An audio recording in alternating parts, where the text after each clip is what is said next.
It's been busy 2 weeks at Hive, and we have a series of updates for you this week. Here's part one of the updates.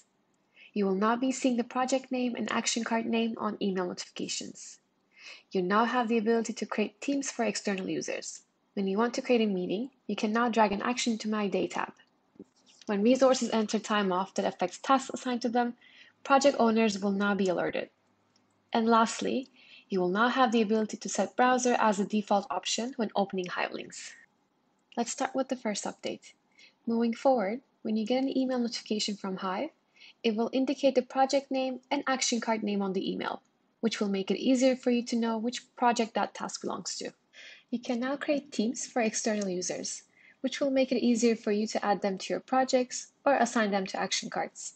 To do this, you can go into Workspace Settings, choose the Teams tab, and choose External Teams. You can then go ahead and start creating your external team. When you want to create a meeting, you can now drag an action to My Day tab, which will automatically create an event in your calendar for this action. Once the action is dragged into My Day tab, your meeting will open up in a new browser and will have the pre-filled details, such as the name of the meeting and attendees. The meeting will be set for a duration of 30 minutes, but you'll be able to edit all the details from this window. When resources enter time off that affects tasks assigned to them, project owners will now be alerted with a notification.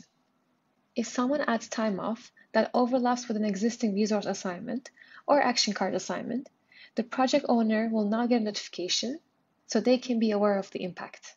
And lastly, you will now have the ability to set browser as a default option when opening Hive links.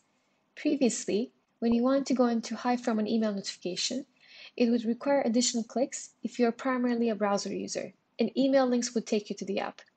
With this tweak here, all users will be able to set their preferences for accessing Hive from their email notifications. When you click on a link from an email, you'll be taken to this page where you can customize your preference. That's all we have for this week. Thanks to everyone who has requested features or voted in Kenny. We're proud to be community built. See you in our next series of updates.